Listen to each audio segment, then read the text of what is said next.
Dracula by Bram Stoker. Read by Mike Bennett. Episode 13. Chapter 13. Dr. Seward's Diary continued. The funeral was arranged for the next succeeding day, so that Lucy and her mother might be buried together. I attended to all the ghastly formalities, and the urbane undertaker proved that his staff were afflicted, or blessed, with something of his own obsequious suavity. Even the woman who performed the last offices for the dead remarked to me, in a confidential, brother-professional way, when she had come out from the death chamber, "She makes a very beautiful corpse, sir. It's quite a privilege to attend on her. It's not too much to say that she will do credit to our establishment."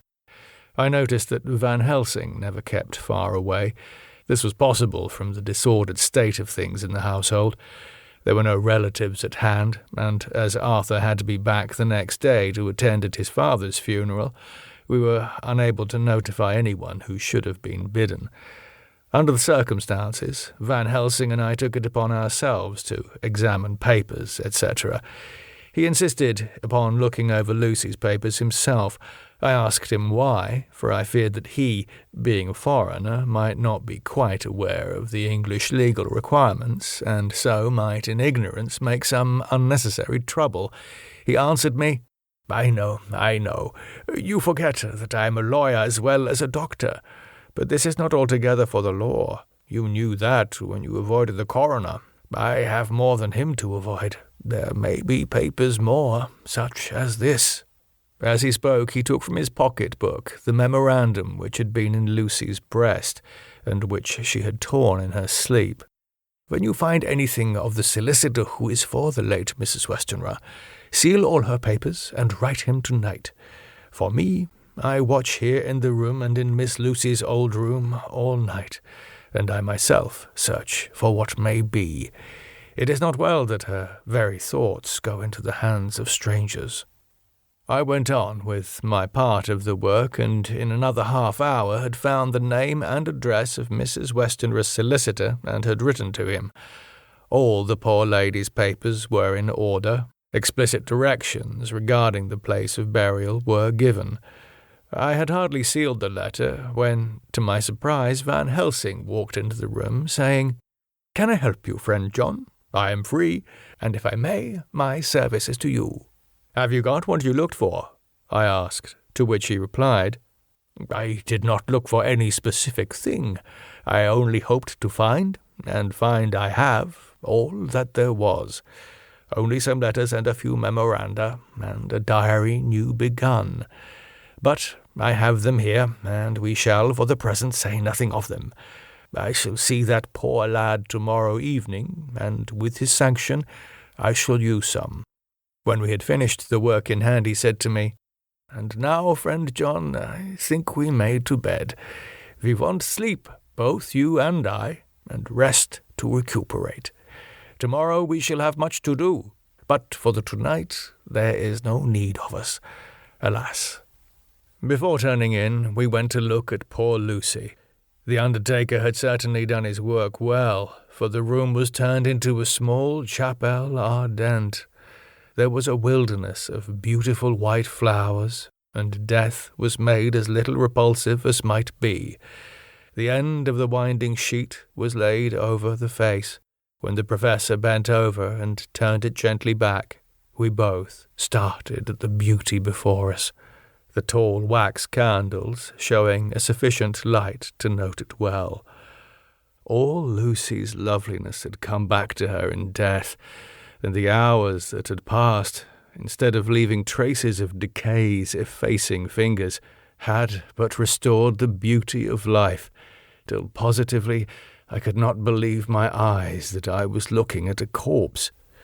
The professor looked sternly grave. He had not loved her as I had, and there was no need for tears in his eyes. He said to me, "Remain till I return," and left the room. He came back with a handful of wild garlic from the box waiting in the hall, but which had not been opened, and placed the flowers amongst the others on and around the bed. Then he took from his neck, inside his collar, a little gold crucifix and placed it over the mouth. He restored the sheet to its place, and we came away. I was undressing in my own room when, with a premonitory tap at the door, he entered and at once began to speak. "Tomorrow I want you to bring me, before night, a set of post-mortem knives." "Must we make an autopsy?" I asked. "Yes and no. I want to operate, but not as you think. Let me tell you now, but not a word to another. I want to cut off her head and take out her heart." "Ah, you are a surgeon, and so shocked.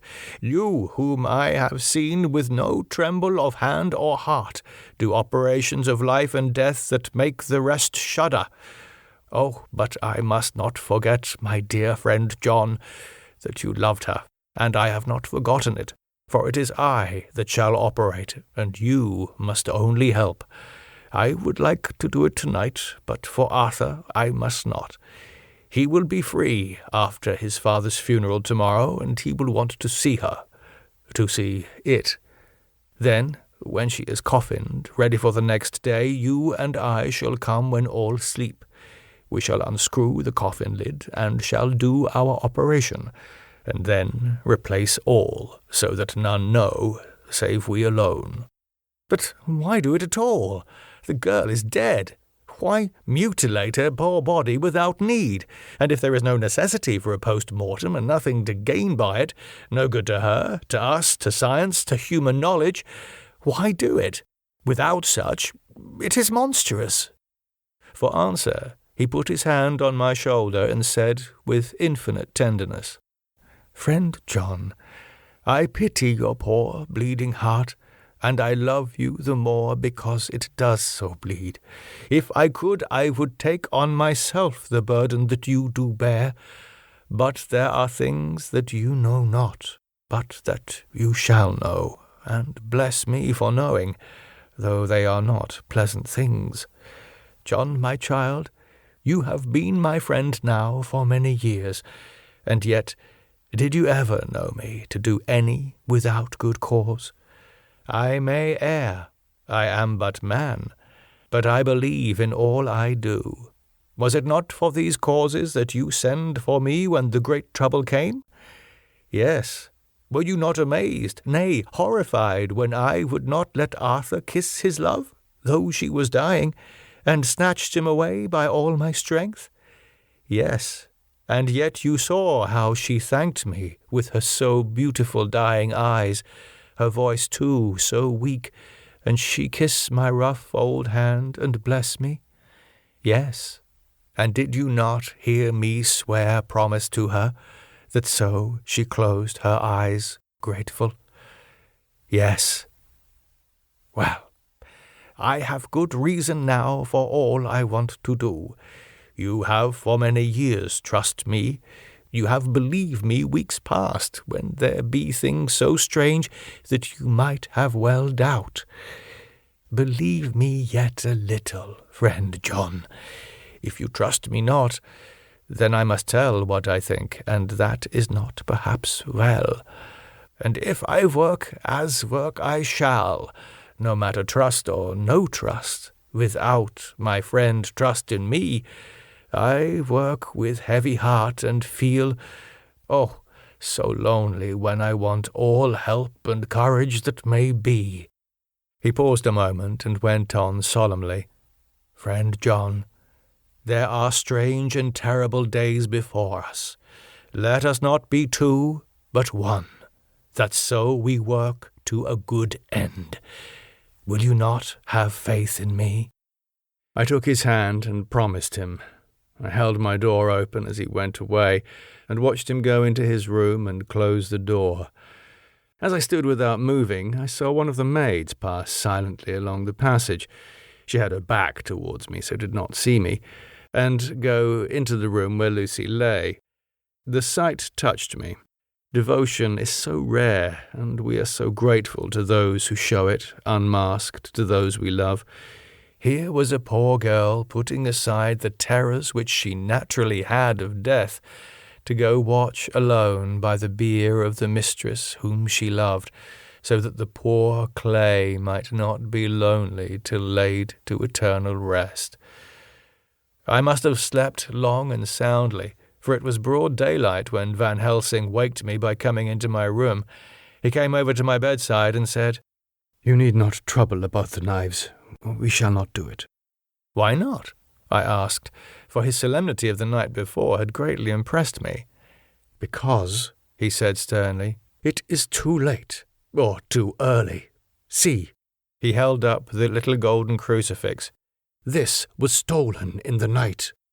"How stolen?" I asked in wonder, "since you have it now?" "Because I get it back from the worthless wretch who stole it, from the woman who robbed the dead and the living. Her punishment will surely come, but not through me. She knew not altogether what she did, and thus, unknowing, she only stole.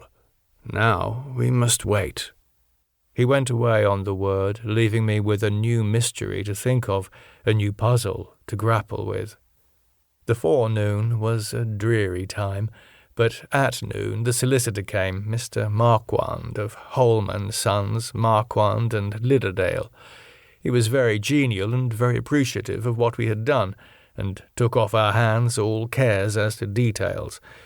During lunch he told us that Mrs. Westenra had for some time expected sudden death from her heart, and had put her affairs in absolute order. He informed us that, with the exception of a certain entailed property of Lucy's father, which now, in default of direct issue, went back to a distant branch of the family, the whole estate, real and personal, was left absolutely to Arthur Holmwood. When he had told us so much, he went on, "Frankly, we did our best to prevent such a testamentary disposition, and pointed out certain contingencies that might leave her daughter either penniless or not so free as she should be to act regarding a matrimonial alliance. Indeed, we pressed the matter so far that we almost came into collision, for she asked us if we were or were not prepared to carry out her wishes. Of course, we had then no alternative but to accept.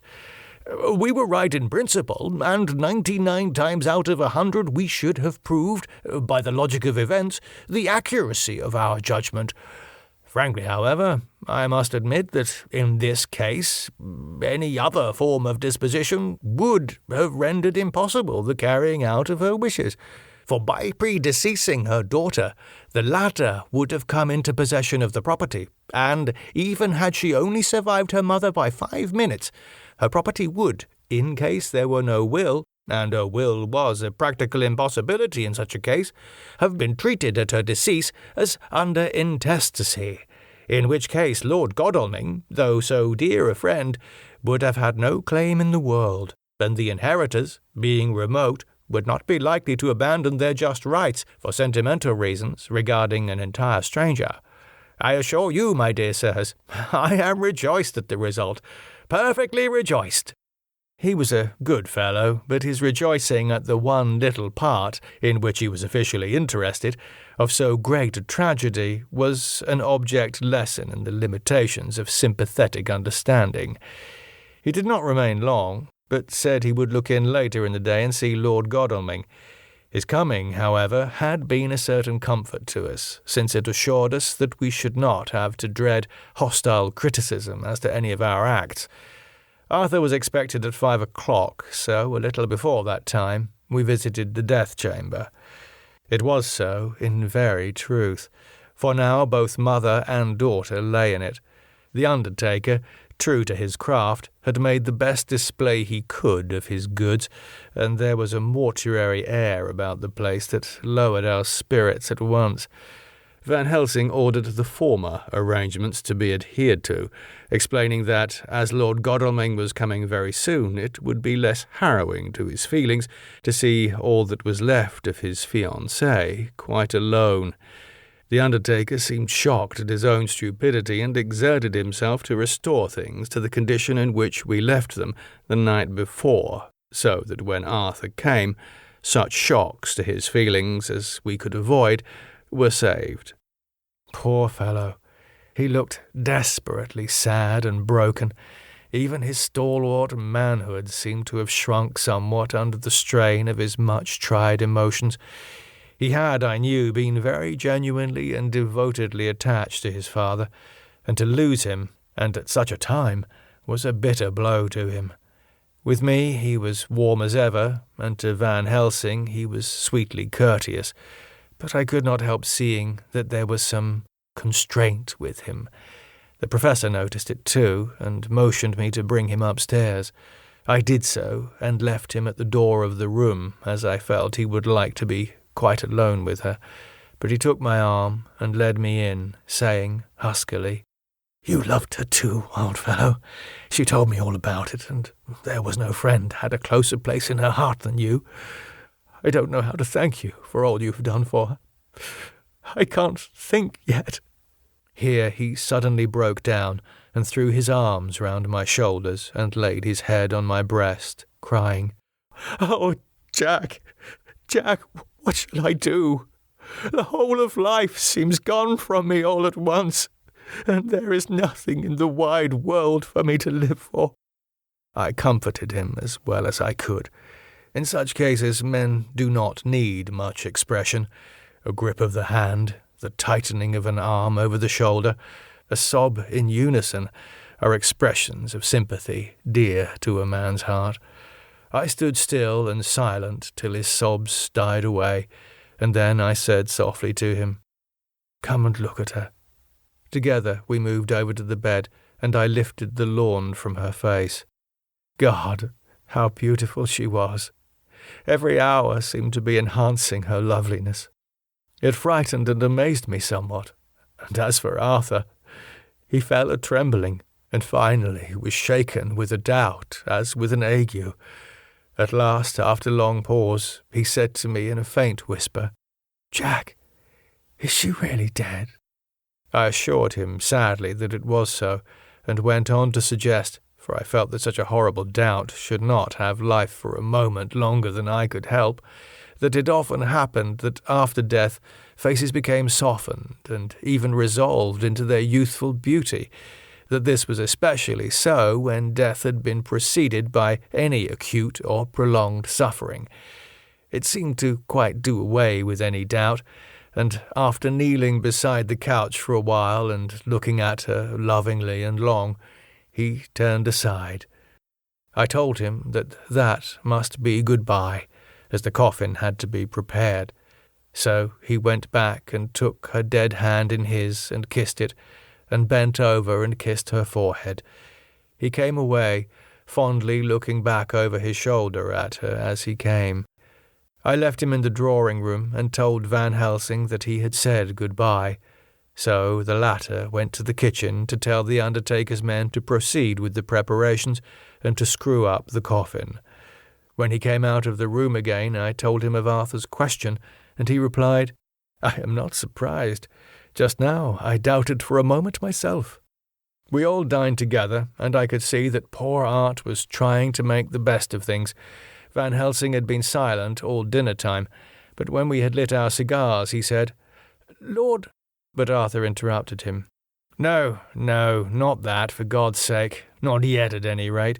Forgive me, sir, I did not mean to speak offensively. It is only because my loss is so recent." The professor answered very sweetly, "I only used that name because I was in doubt. I must not call you Mr., and I have grown to love you. Yes, my dear boy, to love you as Arthur." Arthur held out his hand and took the old man's warmly. "Call me what you will," he said. "I hope I may always have the title of a friend, and let me say that I am at a loss for words to thank you for your goodness to my poor dear." He paused a moment and went on. "I know that she understood your goodness even better than I do, and if I was rude or in any way wanting at the time you acted, so, you remember?" The professor nodded. "You must forgive me." He answered with a grave kindness, "I know it was hard for you to trust me then, for to trust such violence needs to understand, and I take it that you cannot trust me now, for you do not yet understand. and there may be more times when I shall want you to trust, when you cannot, and may not, and must not yet understand. But the time will come when your trust shall be whole and complete in me, and when you shall understand, as though the sunlight himself shone through. Then you shall bless me from first to last, for your own sake, and for the sake of others, and for her dear sake, to whom I swore to protect." "And indeed, sir," said Arthur warmly, "I shall in all ways trust you. I know and believe you have a very noble heart, and you are Jack's friend, and you were hers. You shall do what you like." The Professor cleared his throat a couple of times, as though about to speak, and finally said, "May I ask you something now?" "Certainly." "You know that Mrs. Westenra left you all her property?" "No, poor dear, I never thought of it." "And as it is all yours, you have a right to deal with it as you will. I want you to give me permission to read all Miss Lucy's papers and letters. Believe me, it is no idle curiosity. I have a motive of which, be sure, she would have approved. I have them all here. I took them before we knew that all was yours, so that no strange hand might touch them, no strange eye look through words into her soul. I shall keep them, if I may. Even you may not see them yet, but I shall keep them safe. No word shall be lost, and in good time I shall give them back to you. It is a hard thing I ask, but you will do it, will you not, for Lucy's sake?" Arthur spoke out heartily, like his old self. "Dr. Van Helsing, you may do what you will. I feel that in saying this I am doing what my poor dear one would have approved. I shall not trouble you with questions till the time comes." The old Professor stood up as he said solemnly, "And you are right. There will be pain for us all, but it will not be all pain, nor will this pain be the last. And you too, you most of all, my dear boy, will have to pass through the bitter water before we reach the sweet. But we must be brave of heart and unselfish, and do our duty, and all will be well." I slept on a sofa in Arthur's room that night. Van Helsing did not go to bed at all. He went to and fro, as if patrolling the house, and was never out of sight of the room where Lucy lay in her coffin, strewn with the wild garlic flowers, which sent, through the odour of lily and rose, a heavy, overpowering smell into the night. Mina Harker's Journal. 22nd of September, in the train to Exeter, Jonathan sleeping. It seems only yesterday that the last entry was made, and yet how much between then, in Whitby, and all the world before me, Jonathan away, and no news of him, and now married to Jonathan. Jonathan, a solicitor, a partner, rich, master of his business, Mr. Hawkins dead and buried, and Jonathan with another attack that may harm him. Some day he may ask me about it. Down it all goes. I'm rusty in my shorthand. See what unexpected prosperity does for us. So it may be as well to freshen it up again with an exercise anyhow. The service was very simple and very solemn. There were only ourselves and the servants there, one or two old friends of his from Exeter, his London agent, and a gentleman representing Sir John Paxton, the president of the Incorporated Law Society. Jonathan and I stood hand in hand, and we felt that our best and dearest friend was gone from us. We came back to town quietly, taking a bus to Hyde Park Corner. Jonathan thought it would interest me to go into the Row for a while, so we sat down, but there were very few people there, and it was sad-looking and desolate to see so many empty chairs. It made us think of the empty chair at home. So we got up and walked down Piccadilly. Jonathan was holding me by the arm, the way he used to in old days before I went to school. It felt very improper, For you can't go on for some years teaching etiquette and decorum to other girls without the pedantry of it biting into yourself a bit. But it was Jonathan, and he was my husband, and we didn't know anybody who saw us, and we didn't care if they did. So on we walked. I was looking at a very beautiful girl in a big cartwheel hat sitting in a Victoria outside Giuliano's, when I felt Jonathan clutch my arm so tight that he hurt me, and he said, under his breath, "My God!"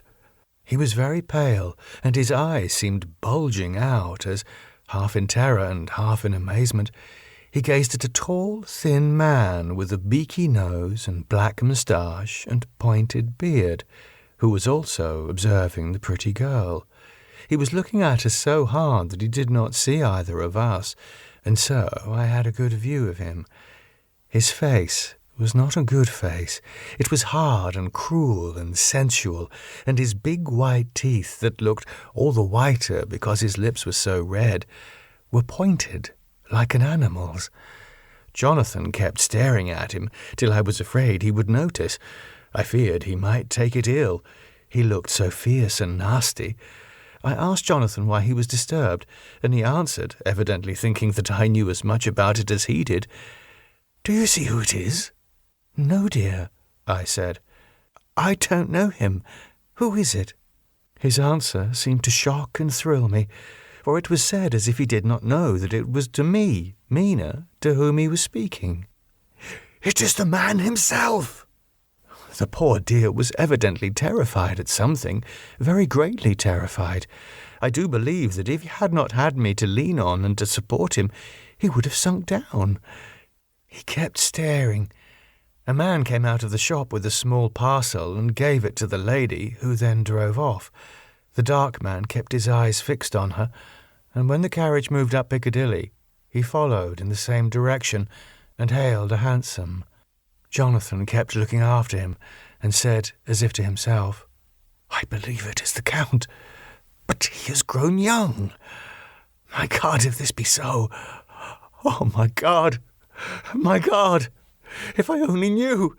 If I only knew!" He was distressing himself so much that I feared to keep his mind on the subject by asking him any questions, so I remained silent. I drew him away quietly, and he, holding my arm, came easily. We walked a little further, and then went in and sat for a while in the Green Park. It was a hot day for autumn, and there was a comfortable seat in a shady place. After a few minutes, staring at nothing, Jonathan's eyes closed, and he went quietly into a sleep with his head on my shoulder. I thought it was the best thing for him, so did not disturb him. In about 20 minutes he woke up and said to me, quite cheerfully, "Why, Mina, I have been asleep. Oh, do forgive me for being so rude. Come, and we'll have a cup of tea somewhere." He had evidently forgotten all about the dark stranger, as in his illness he had forgotten all that this episode had reminded him of. I don't like this lapsing into forgetfulness. It may make or continue some injury to the brain. I must not ask him, for I fear I shall do more harm than good, but I must somehow learn the facts of his journey abroad. The time is come, I fear, when I must open that parcel and know what is written. Oh, Jonathan, you will, I know, forgive me if I do wrong, but it is for your own dear sake. Later. A sad homecoming in every way. The house empty of the dear soul who was so good to us, Jonathan still pale and dizzy under a slight relapse of his malady, and now a telegram from Van Helsing, whoever he may be. "You will be grieved to hear that Mrs. Westenra died 5 days ago, and that Lucy died the day before yesterday. They were both buried today." Oh, what a wealth of sorrow in a few words. Poor Mrs. Westenra. Poor Lucy. Gone, never to return to us. And poor Arthur, to have lost such sweetness out of his life. God help us all to bear our troubles. Dr. Seward's Diary, 22nd September. It is all over. Arthur has gone back to Ring and has taken Quincy Morris with him. What a fine fellow is Quincy. I believe in my heart of hearts that he suffered as much about Lucy's death as any of us, but he bore himself through it like a moral Viking. If America can go on breeding men like that, she will be a power in the world indeed. Van Helsing is lying down, having a rest preparatory to his journey. He goes over to Amsterdam tonight, but says he returns tomorrow night, that he only wants to make some arrangements which can only be made personally. He is to stop with me then, if he can. He says he has work to do in London, which may take him some time. Poor old fellow. I fear that the strain of the past week has broken down even his iron strength. All the time of the burial he was, I could see, putting some terrible restraint on himself. When it was all over, we were standing beside Arthur, who, poor fellow, was speaking of his part in the operation where his blood had been transfused to his Lucy's veins. I could see Van Helsing's face grow white and purple by turns. Arthur was saying that he felt since then as if they two had been really married, and that she was his wife in the sight of God. None of us said a word of the other operations, and none of us ever shall. Arthur and Quincy went away together to the station, and Van Helsing and I came on here. The moment we were alone in the carriage, he gave way to a regular fit of hysterics. He has denied to me since that it was hysterics, and insisted that it was only his sense of humour asserting itself under the very terrible conditions. He laughed till he cried, and I had to draw down the blinds lest anyone should see us and misjudge. And then he cried till he laughed again, and laughed and cried together, just as a woman does. I tried to be stern with him, as one is to a woman under the circumstances, but it had no effect. Men and women are so different in manifestations of nervous strength or weakness. Then, when his face grew grave and stern again, I asked him why his mirth, and why at such a time. His reply was in a way characteristic of him, for it was logical and forceful, and mysterious. He said, "Ah, you don't comprehend, friend John. Do not think that I am not sad, though I laugh. See, I have cried even when the laugh did choke me. But no more think that I am all sorry when I cry. For the laugh, he come just the same. Keep it always with you, that laughter who knock at your door and say, 'May I come in?' is not the true laughter. No, he is a king, and he come when and how he like. He ask no question, he choose no time of suitability. He say, 'I am here.' Behold, in example, I grieve my heart out for that so sweet young girl. I give my blood for her, though I am old and worn. I give my time, my skill, my sleep. I let my other sufferers want, that so she may have all. And yet I can laugh at her very grave, laugh when the clay from the spade of the sexton drop upon her coffin and say, 'Thud, thud,' to my heart, till it send back the blood from my cheek. My heart bleed for that poor boy, that dear boy, so of the age of mine own boy had I been so blessed that he live, and with his hair and eyes the same. There, you know now why I love him so.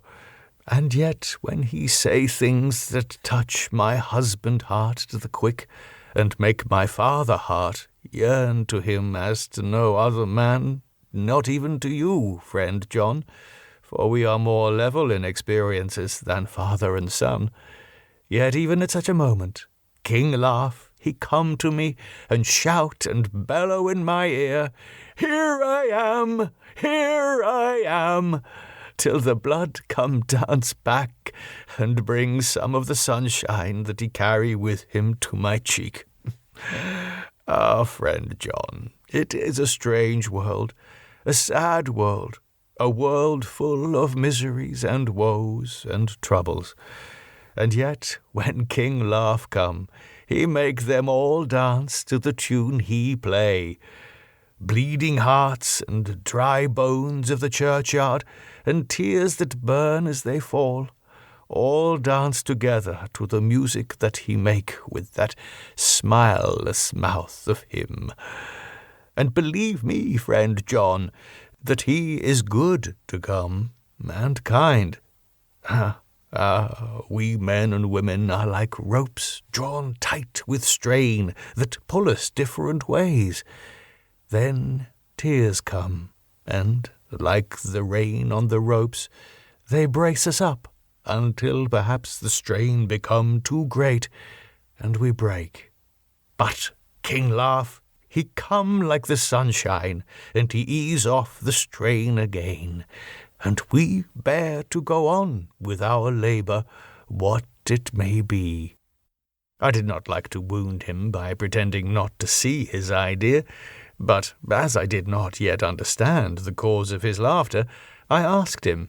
As he answered me, his face grew stern, and he said in a quite different tone, "Oh, it was the grim irony of it all, this so lovely lady, garlanded with flowers that looked so fair as life, till one by one we wondered if she were truly dead. She laid in that so fine marble house in that lonely churchyard, where rest so many of her kin, laid there with the mother who loved her, and whom she loved, and that sacred bell going toll, toll, toll, so sad and slow. And those holy men, with the white garments of the angel, pretending to read books, and yet all the time their eyes never on the page, and all of us with the bowed head. And all for what? She is dead. So, is it not?" "Well, for the life of me, Professor," I said, "I can't see anything to laugh at in all that. Why, your explanation makes it a harder puzzle than before. But even if the burial service was comic, what about poor Art and his trouble? Why, his heart was simply breaking." "Just so. Said he not that the transfusion of his blood to her veins made her truly his bride?" "Yes, and it was a sweet and comforting idea for him." "Quite so. But there was a difficulty, friend John." "If so that, then what about the others?" "Oh, then this so sweet maid is a polyandrist, and me, with my poor wife dead to me, but alive by church's law, though no wits, all gone, even I, who am faithful husband to this now no wife, am bigamist." "I don't see where the joke comes in there either," I said, and I did not feel particularly pleased with him for saying such things. He laid his hand on my arm and said, "Friend John, forgive me if I pain. I showed not my feeling to others when it would wound, but only to you, my old friend, whom I can trust. If you could have looked into my very heart then, when I want to laugh, if you could have done so when the laugh arrived, if you could do so now, when King Laugh have pack up his crown and all that is to him, for he go far, far away from me, and for a long, long time, maybe you would, perhaps, pity me the most of all." I was touched by the tenderness of his tone, and asked why. "Because I know." And now we are all scattered, and for many a long day loneliness will sit over our roofs with brooding wings. Lucy lies in the tomb of her kin, a lordly death-house in a lonely churchyard, away from teeming London, where the air is fresh and the sun rises over Hampstead Hill, and where wild flowers grow of their own accord. So I can finish this diary, and God only knows if I shall ever begin another. If I do, or if I even open this again, it will be to deal with different people and different themes, for here, at the end, where the romance of my life is told, ere I go back to take up the thread of my life work, I say sadly and without hope, Finis. The Westminster Gazette, 25th September. A Hampstead Mystery. The neighbourhood of Hampstead is just at present exercised with a series of events which seem to run on lines parallel to those of what was known to the writers of headlines as the Kensington Horror, or the Stabbing Woman, or the Woman in Black.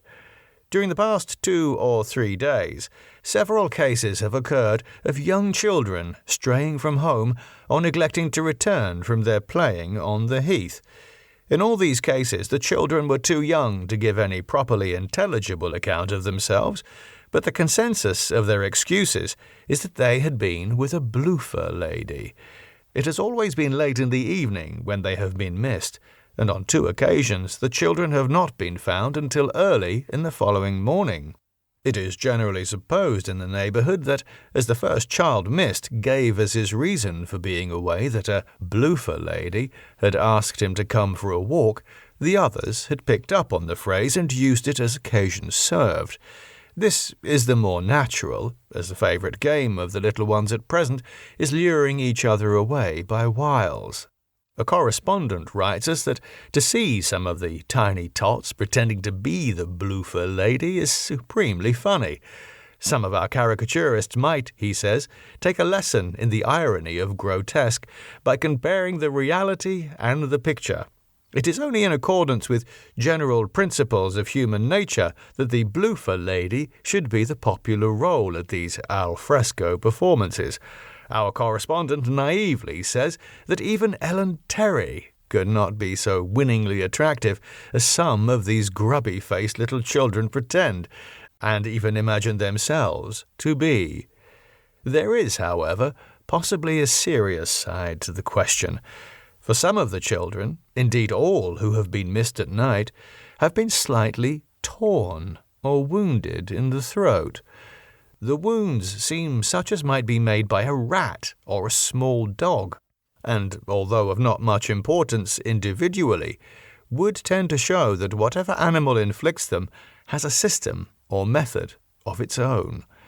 The police of the division have been instructed to keep a sharp lookout for straying children, especially when very young, in and around Hampstead Heath, and for any stray dog which may be about. The Westminster Gazette, 25th of September. Extra special. The Hampstead Horror. Another child injured. The Bloofer lady. We have just received intelligence that another child, missed last night, was only discovered late in the morning under a furze bush at the Shooter's Hillside of Hampstead Heath, which is, perhaps, less frequented than the other parts. It has the same tiny wound in the throat as has been noticed in other cases. It was terribly weak and looked quite emaciated. It, too, when partially restored, had the common story to tell of being lured away by the Bloofer lady. Thank you for listening. The music you're listening to is by Andrew Rothman. For more information, go to arothman.com.